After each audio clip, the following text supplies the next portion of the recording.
Okay, here we are. Well, I couldn't do this on Saturday because I was working, and since I'm going out later and I have to go to the store before then, I'm now doing this at 9:30-ish in the morning because it's pretty much the only time of the day I can do it. Well, how ironic is that? I struggle to get up this early on weekdays, and now I'm doing it voluntarily when I'm on virtually no sleep at all. How the hell did that happen? Alright, anyway. Let's just do this, and I don't know if I'll be doing much talking to the chat room this time. Uh, if any of you guys even wanted to get up this early anyway, but whatever. Because I gotta kind of do this quickly. So let's just get to it. TNA Impact from October the 20th.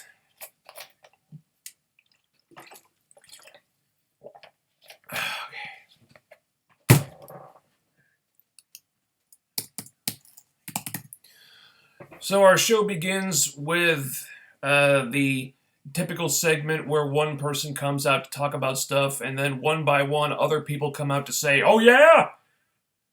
So we got Cody talking about his world title match with Eddie Edwards, and then there's Eddie Edwards, and then Lashley, and then Moose, and it's all to set up these two big matches for later. Now, I thought Cody did a really good job with his promo, putting over everything that needed to be put over. The World Championship and what it means to him and the significance of that.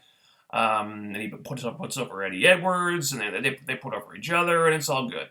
Moose Lashley doesn't really need a lot said about it, even though like not much is said during the segment either. And since that's been built up for a while now, so a stare down is all you really need there. Good segment, nothing out of the ordinary, but it gets you hyped up for those two matches as well as Lashley going after the winner of the world title match, and it does it pretty well. And after this, we go immediately to Lashley versus Moose, because they wanted to bookend the show with these big matches again instead of doing this in the hour main event or something. Okay, not a bad idea when you're trying to suck people back in, because the previous week they did lose a big chunk of viewers. Of course, they didn't know this. They didn't know that would happen because this is all pre-taped, but whatever. And this match is everything I wanted it to be. Everything I wanted it to be. These guys were hard-hitting, pulling out all the stops here, kicking out of spears. Moose went high risk, diving over the top rope to the floor at one point. Holy shit, man. And then Lashley has to break out that second turnbuckle spear again to beat him. That's so fucking sweet. So Lashley wins again, but he looks like that took a lot out of him afterwards. And this was great. I wanted it to be longer, but I think I would have felt that way no matter how long it was. And if this rivalry is going to continue, I expect they'll be having more matches later. So you want to save something for that as well.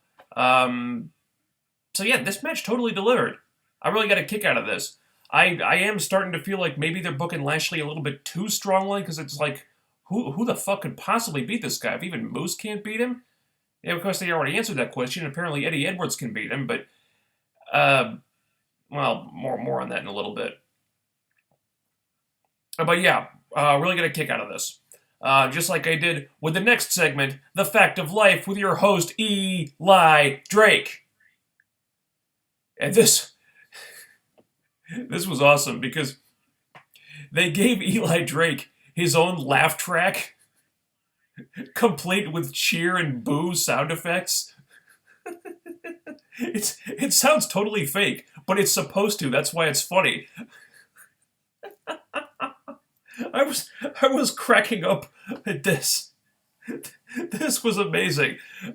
Special guest Aaron Rex, who's more or less a heel now. He's kind of like right now he's kind of like the disingenuous babyface who talks like a good guy but then acts like a dick behind your back, and he's instantly more interesting for it. So let's continue to go in this direction with him, please. So him and Eli Drake are actually getting along pretty well, surprisingly. And they start smack-talking Jesse Goddard a little bit, and then the topic turns to EC3, who then comes out, and Eli goes to a break with the technical difficulties graphic that's just a picture of his face.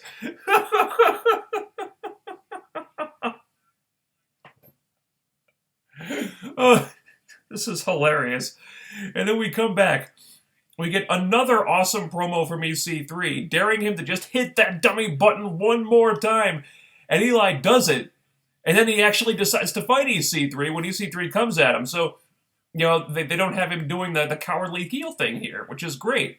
And not that he doesn't make it work, but if you want to take him seriously, he's got to show some chutzpah occasionally. And he did this. He didn't back down from EC3 here. So awesome. So Aaron Rex tries to break them up, and he gets hit by EC3, and he ends up attacking EC3 with Eli, and then Jesse Goddard gets involved, and this will now be a tag match for later. So holy shit, Jesse Goddard's just traded way, way, way up in tag team partners. Fuck you, Robbie E. So this segment was awesome. The Fact of Life stuff was hysterical. Just as I thought, this Eli Drake EC3 thing is yielding fantastic promos already. Aaron Rex is a lot more interesting now that he's getting more heelish. And also nice to see Jesse Goddard in a segment that's far away from the bromance crap. Him teaming up with EC3 could really help him out. This is terrific. Just really entertaining stuff here. But then the show took a bit of a downturn, unfortunately, with the Hardys versus the Tribunal. Not because of anything the Hardys did, but because this segment just dragged on way too damn long. The Tribunal were not prepared for this at all. You've done nothing to make them look like a credible threat to anyone. You even interrupted their backstage promo with those masked men showing us how unimportant Baraka and Dax actually are. And then the match itself went on so much longer than it had any right to. You'd think the Hardys would win this easily, but then it just keeps going and going. For crying out loud, Grado and Shera beat the Tribunal faster than this. They've shown us absolutely nothing up until now to make us think they could give the Hardys this much trouble, and they didn't do anything impressive in the match either. The Hardys finally get the win, but damn, it felt like this went on forever. My God. So then afterward, the masked men show up out of the crowd and they attack the Tribunal. Okay. Not sure how this is supposed to make them look dangerous when they attack two helpless dudes lying on the mat who can't even fight back. But it looks like they're a tag team, which this division really needs more of. So that's a plus. Hopefully, whoever they are, they're somewhat credible, at least more credible than the Tribunal currently are. So then the show gets better again. Maria comes out, no longer the leader of the Knockouts, and she proceeds to place all of the blame for this, all the blame for her losses to Gail Kim, on Allie. Blames Allie for everything, and Allie finally snaps, finally stands up for herself, finally gets in Maria's face. The crowd goes nuts for this. They're chanting, Allie, Allie, and then Laurel Van Ness beats her down, and Allie is going to get so fucking over from this. She already is. If there's a more over babyface on the Knockout roster, I don't know who it is, but I think the crowd support for Allie is just getting stronger week by week. It's actually pretty amazing how fast this character has caught on. This is your next top Knockout babyface right here. I thought it was going to be Jade for a while, but for whatever reason, they don't seem willing to commit to Jade completely. And then you've got Allie, who's just taken off like a rocket, so who else is it going to be? And then Maria says that Allie is going to have to face Laurel Van Ness in a match next week. So even though Maria is no longer the leader of the Knockouts, she still has the power to book Knockouts in matches. How does that work? Seriously, they made such a big deal about how Maria was removed from power last week, and oh, hooray, the Knockout division is finally free from her reign of tyranny. But then a week later, it's like nothing changed. Maria's acting the same way. She's not the leader anymore, at least they say she's not, but she still has booking power somehow. And Laurel is still sticking with her, even though Maria's not her boss anymore. Was anyone else confused? I was really confused by this. Nevertheless, it did what it needed to do. Allie is getting really over really quickly, so if they want to accelerate the story of her getting in the ring and becoming more of a wrestler, that's a really good idea, because the fans are chomping at the bit to see that. And then there's a match that comes completely out of left field. We have Mike Bennett versus Mahabali Shera. Apparently, Shera is now taking advice from Tyrus, who thinks he can take Shera to the top or something. And what's stupid about this is that Shera probably has, well, no, probably about it, he has won more matches in TNA than Tyrus has. So he's taking advice from a guy who's not even as successful as he is. Then Shera has a match with Mike Bennett, and he loses. So, yeah, great advice, Fixer. Jesus Christ, what a waste of time this was. I get the feeling that TNA have absolutely no idea what to do with this Fixer gimmick. And I don't blame them, because it sucks. Let's give Mike Bennett something better to do than this, please. Continuing the feud with Cody Rhodes? Yeah, that should do the trick. Then we have an interview at ringside with DJZ, where he finally gets around to explaining to the audience what Team X Gold is. Would have been nice if they'd done this a few weeks ago before Team X Gold started, but better late than never.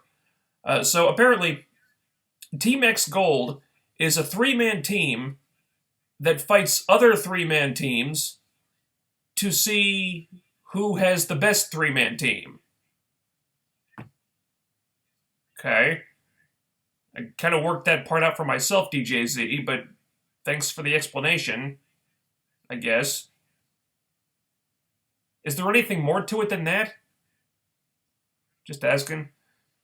So then we got Rockstar Spud coming out to say that he has put together his own three-man team to challenge DJZ's three-man team, because Spud's three-man team is a better three-man team than X, better than Y, and even better than Z. See what they did there? Well, that may be, Spud, but is it better than Q? Is it better than Q? I don't know why I said that. Alright, whatever. Nice to see Spud get used. Nice to see them doing something with the X Division, even though I'm not sure what the point of this Team X Gold concept is right now. Should give us some good matches at least. And it means that Mark Andrews might be getting used more, and I'm all for that. Not much else to say about it right now. So after a really nice video package hyping up Cody Rhodes versus Eddie Edwards for the world title, we get our main event of Cody Rhodes versus Eddie Edwards for the world title. It's a really good match. It gets a pretty decent amount of time, and Eddie wins. All right. I don't want to sound like I'm being critical of Eddie Edwards here, because I'm not. I like Eddie. But I do wonder if TNA are going to get everything they seem to want out of putting him in this spot. For whatever reason, they've chosen to give Eddie Edwards a hell of a push here. He beats Bobby Lashley, wins the world title. Now he's cleanly beaten the big WWE import that came in with a lot of hype in Cody Rhodes, which, it's worth mentioning, that crowd was not happy about. They wanted Cody to win. Now Eddie has been working hard and everything. He never doesn't work hard, but and he's a sympathetic guy. But I have to question whether Eddie was the right person to do all this with. Great wrestler, but I don't think a lot of people view him necessarily as a crossover type of star. He's not in that upper echelon of promo cutters. I don't see a ton of mileage in his world title reign. I'm not against it in principle, but I don't know how much you can really do with it or what can be gained ultimately. But here they are giving him some pretty huge wins against some big stars, and I'm not sure what the end game here is. Somebody else might have been more able to capitalize on the rub that comes with all that. Uh, Again, I don't want to sound like I'm shitting on Eddie here. I just wonder. I wonder where this is going, and I question whether TNA is going to get everything out of this that they seem to think is there. Then Maria shows up to attack Brandy. The Bennetts laugh at the Rhodeses, and that's what we end on. Kind of ending with a whimper instead of a bang there. Wouldn't it have generated more heat if they'd interfered in the match somehow? Not that I'm advocating for more screwy finishes, but that would have protected Cody more and given him more of a reason to be pissed off than Mike and Maria just kicking him and Brandy when they're down. And plus, they already did Cody versus Mike Bennett, and Cody won. And now they're going to do it again when Cody's just gotten beat by another guy? A guy who casual fans are going to view as not being on the same level as Cody? I mean, I like the idea of the feud of Cody versus Mike Bennett, but suddenly it feels like it's lost a little bit of its cachet. A pretty good Impact overall this week. There were a couple segments that felt pretty fillery, and the Hardys Tribunal match just felt like it went on and on, but the stuff that was good was really good. Lashley Moose was awesome. I'm digging the hell out of EC3 Eli Drake. Allie is becoming a huge breakout star. So there was a lot to like about this show, minus the nitpicky stuff. Alright, if there's anything in the chat room, well, there is. Alright, let's try to get through this fast because I don't have a hell of a lot of time to with which to do this.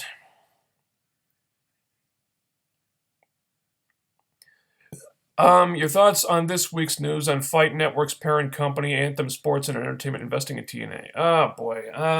There's so many stories going around right now, and I've been a little preoccupied with other stuff, with non-wrestling related stuff, so I haven't been keeping up with all of it.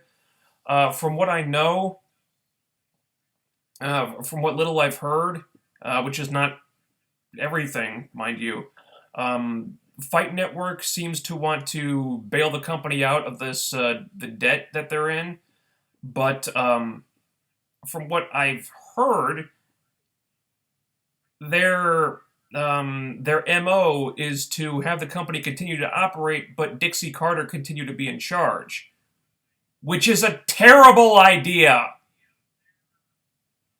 Okay, Dixie Carter is the person who put the company in this financial quagmire in the first place.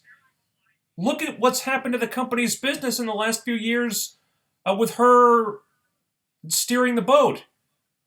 Clearly, the company has come as far as it's going to go with Dixie Carter in charge. Clearly, new leadership is needed. Why on earth Fight Network, or anyone for that matter, would want her to continue running this company is beyond me. It's obviously time for a change. I mean, why they wouldn't want Billy Corgan to have the company at this point, I couldn't tell you. Because, look at what Billy's done in the short time he's been in the company. If there's one person who could right this ship that could conceivably get the company right now, it's Billy Corgan. Doesn't it just make sense to give him to want him to get the company at this point? I mean, Dixie Carter's got to go. I'm sorry. I mean, in the last few months and years, she's just proven that she has no clue what she's doing. I mean, a lot of people have said that about her for a while, but lately it's like she's just going out of her way to prove it to everyone, beyond a shadow of a doubt. So I'm not sure what the deal is there. Again, I haven't heard every report that's come out. I'd have to do a little more research into that, but I've just been preoccupied with real life stuff. So we'll see. It is encouraging that someone seems to want to help bail out the company, and someone has a vested interest in wanting the company to continue. Someone with the resources to allow it to continue. But Dixie Carter staying in charge is not the solution. Because if they give TNA, like, the allowance to continue for a while longer with Dixie in charge, I'll tell you what's going to happen. 6 months or a year from now, they're going to be right back in the same spot with the same problems, if not worse off than they were before, with Dixie in charge.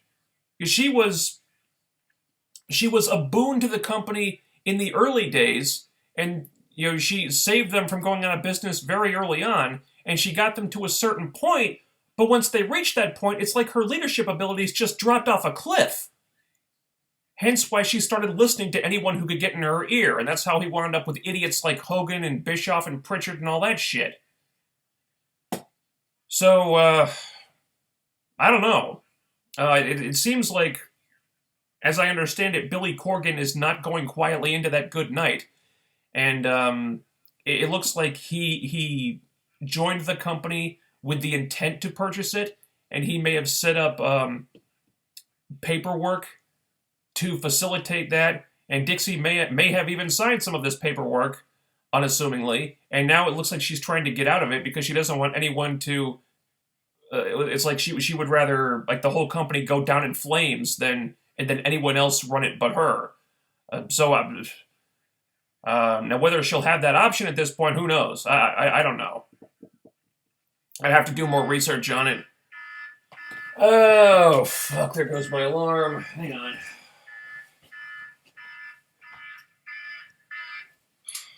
Just set my alarm for around this time because I thought I'd have to drag my tired ass out of bed. That's why I have the alarm going off like every 10 minutes for the next 2 hours, because that's usually what it takes. I did not anticipate being unable to sleep when I was as tired as I was last night, so excuse me 1 second as I turn off all these alarms. Jesus Christ. Wow. Okay.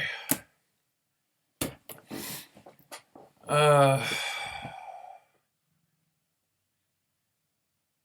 you think Lashley will win the title during his rematch with Eddie? Yeah, I kind of doubt it. When I said Lashley was almost booked too strongly, I meant it, because when you're thinking, who the hell can possibly beat this guy credibly, it starts to become a problem. Because even when somebody does beat him, you almost can't believe it when he's been booked as strongly as he has. So it might be time to put a few chinks in Lashley's armor, just so it becomes believable that somebody could get over on him. Do you think Jesse can be a future star? He's been impressive recently. Yeah, I do. First thing first, get him away from Robbie E. Because being stuck in the bromance is not doing him any favors. And no one's going to take him seriously until he does. Because the bromance are just a fucking joke, and they always have been.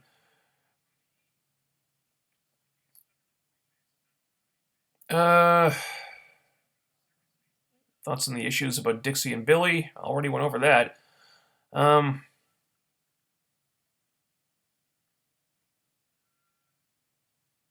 Yeah.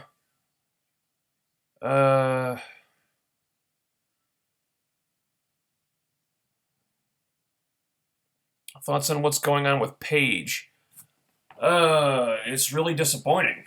I think this Paige Del Rio relationship has got to be one of the more toxic wrestling relationships I've ever seen in the business in all my years of watching wrestling.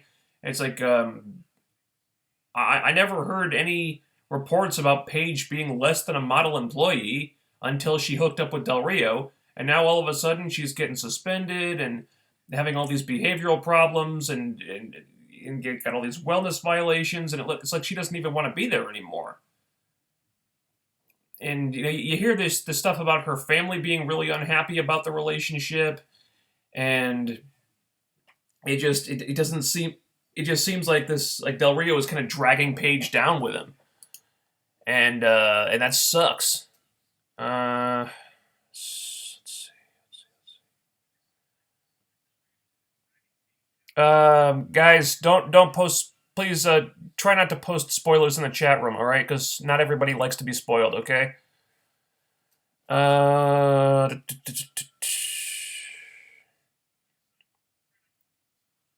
If Bully Ray comes back to TNA, what'll be your thoughts? My thoughts are I hope it doesn't happen.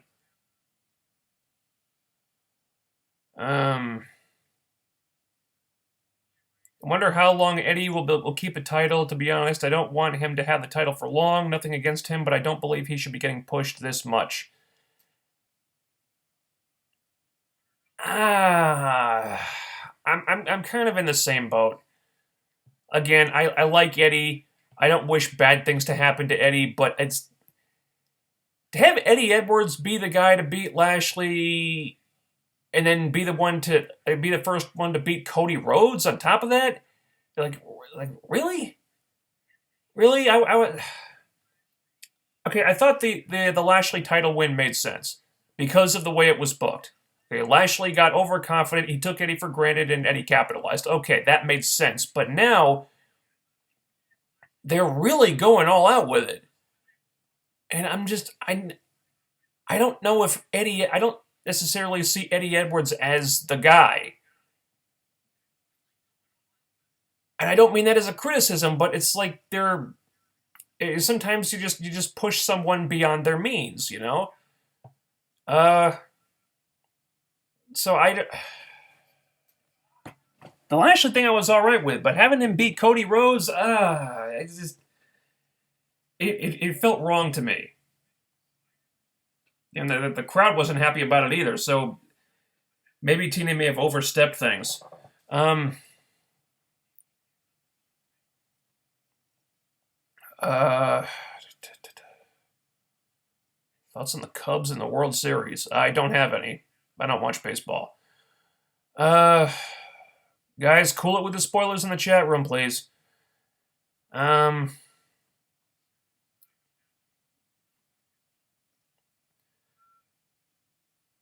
uh, if you were to sum up this year in wrestling, what word would it be? In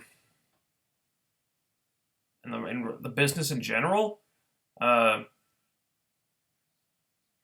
I don't know about the business. I don't know if there's one word that sums up the business in general. Um, TNA improved product wise. The show has been much improved. Um, WWE, I don't know, derivative. It seems like they're doing a lot of the same old stuff under the guise of doing something new and different. Oh God, it's so innovative. The brain split or whatever. Okay, they did this before and it didn't work. And I don't know. I haven't really put much thought into it. Uh,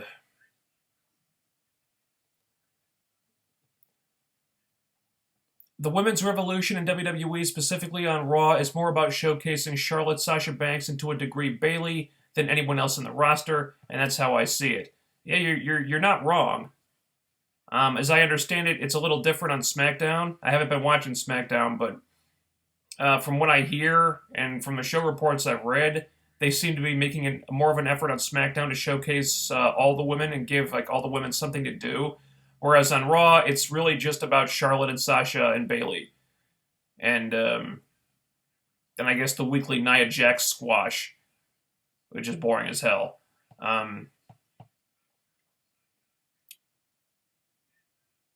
But yeah, I mean, if it were a real and proper women's revolution, you'd think they'd be trying to do stuff with all their girls and try to turn all their girls into stars. But no, they're really focused on a small group, which is not really what you want. So